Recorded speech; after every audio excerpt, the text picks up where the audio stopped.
तो आज के इस वीडियो के माध्यम से हम ये सीखने वाले हैं कि जो हमारा एसी होता है, एसी के लिए हम कितने स्क्वायर एमएम का वायर इस्तेमाल करेंगे। दोस्तों यहाँ पे हम पूरा कैलकुलेशन करने के बाद में एसी के लिए वायर साइज और केबल साइज को फाइंड आउट करेंगे। ठीक है दोस्तों यहाँ पे मान लेते हैं कि हमारे पास में एक 1.5 टन का एसी है।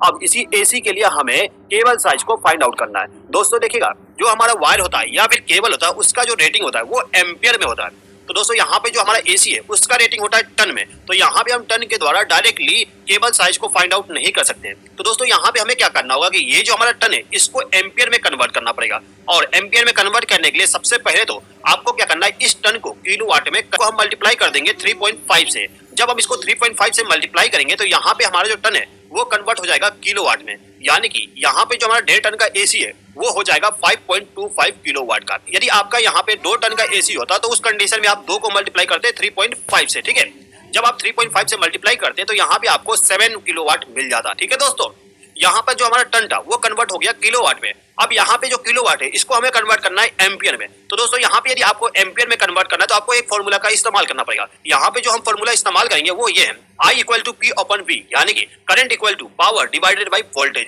यहाँ पे जो पावर है वो हमारा किलोवाट हो जाएगा और यहाँ पे जो V है उसके जगह हमें वोल्टेज लिखना है। यहाँ पे यदि आपका सिंगल फेज का वोल्टेज है तो सिंगल फेज का वोल्टेज लिख दीजिएगा, और यदि आपका 3 फेज का सप्लाई है तो वहाँ पे 3 फेज का वोल्टेज लिख दीजिएगा। ठीक है दोस्तों, तो यहाँ पे हम इस फॉर्मूला पे वैल्यू को पुट कर देते हैं। तो दोस्तों यहाँ पे हम लिख देते हैं पावर की जगह पे किलोवाट को, और यहाँ पे जो पावर है वो किलोवाट में, इसको हमें कन्वर्ट करना पड़ेगा वाट में। तो वाट में कन्वर्ट करने के लिए हमें 1000 से मल्टीप्लाई करना पड़ता है। उसके बाद यहाँ पे जो हम एसी इस्तेमाल करें वो सिंगल फेज का है, तो हम क्या किए, यहाँ पे जो वोल्टेज है उसके जगह पे हम सिंगल फेज का वोल्टेज लिख दिए। अब दोस्तों यहाँ पे जो इक्वेशन है इसको हम सॉल्व कर देते हैं। तो जब हम इसको सॉल्व करेंगे तो यहाँ पे हमारे पास आंसर आ जाएगा 22.82 एम्पियर, यानी कि जो हमारा 1.5 टन का एसी है वो 22.82 एम्पियर करंट को लेगा। ठीक है दोस्तों देखिएगा यहाँ पे जो करंट का वैल्यू है वो उससे कम भी हो सकता है एक्चुअल में। यानी कि दोस्तों यदि आप एक्चुअल में एसी को रन कराओगे तो वहां पे आपको कम एम्पियर मिलेगा, क्योंकि दोस्तों जो हमारा एसी होता है उसमें आप देखोगे कुछ स्टार बना होता है, जैसे कि 2 स्टार, 3 स्टार, 4 स्टार या फिर 5 स्टार। दोस्तों यहाँ पे जो हमारा स्टार होता है उसका मतलब होता है energy efficiency ratio. Energy efficiency ratio का मतलब ये होता है कि जितना आपका स्टार होगा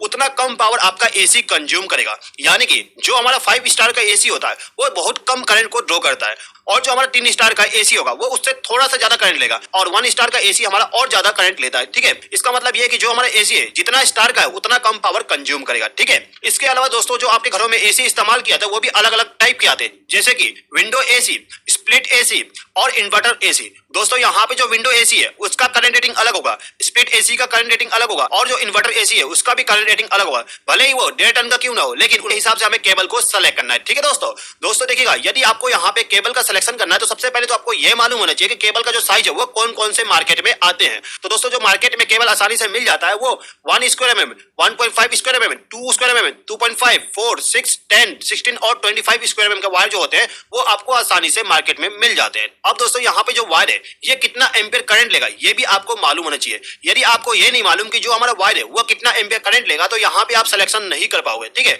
तो चलिए दोस्तों यहाँ पे मैं आपको एक शॉर्ट ट्रिक बता देता हूँ, उसके द्वारा आप आसानी से इन सभी केबलों का करंट रेटिंग फाइंड आउट कर सकते हो। देखिए दोस्तों यहाँ पे मैं बात कर रहा हूँ कॉपर केबल का, मैं एल्युमिनियम केबल की बात नहीं कर रहा हूँ। यहाँ पे हम केवल कॉपर वायर के बारे में बात कर रहे हैं। ठीक है, तो दोस्तों देखिएगा, यदि आपका जो वायर है वो कॉपर का है और वो 30 स्क्वायर एमएम से कम है तो इस कंडीशन में आपको क्या करना होगा, जो भी आपका केबल का साइज है उसको मल्टीप्लाई कर देना है 6 से। यदि आप वायर के साइज को 6 से मल्टीप्लाई करोगे तो आपका जो करंट रेटिंग है वो आ जाएगा। एग्जांपल के लिए मान लीजिए जो हमारा 1 स्क्वायर एमएम का वायर है वो 6 से मल्टीप्लाई करेंगे तो उसका करंट रेटिंग आ जाएगा, यानी कि 1 स्क्वायर एमएम का वायर हमारा 6 एम्पियर करंट लेगा। ठीक है, तो स्क्वायर एमएम का वायर हमारा 12 एम्पियर तक करंट ले सकता है। ठीक है दोस्तों, अब दोस्तों यदि हम देख सकते हैं जो हमारा 4 स्क्वायर एमएम का वायर होगा वो आसानी से 24 एम्पियर तक करंट ले सकता है। उसके बाद दोस्तों यदि आप यहाँ पे केबल इस्तेमाल करते हो तो उस कंडीशन में आपको 6 स्क्वायर एमएम का वायर इस्तेमाल करना पड़ेगा। 6 स्क्वायर एमएम का वायर हमारा 24 एम्पियर तक करंट आसानी से ले सकता है। ठीक है दोस्तों, तो दोस्तों यहाँ पे हमें यह मालूम चल गया कि जो हमारा 1.5 टन का एसी है उसके लिए यदि हम वायर का इस्तेमाल करते हैं तो वहां पे हमें 4 स्क्वायर एमएम का वायर इस्तेमाल करना होगा, और यदि हम वहां पे केबल इस्तेमाल करें तो उस कंडीशन में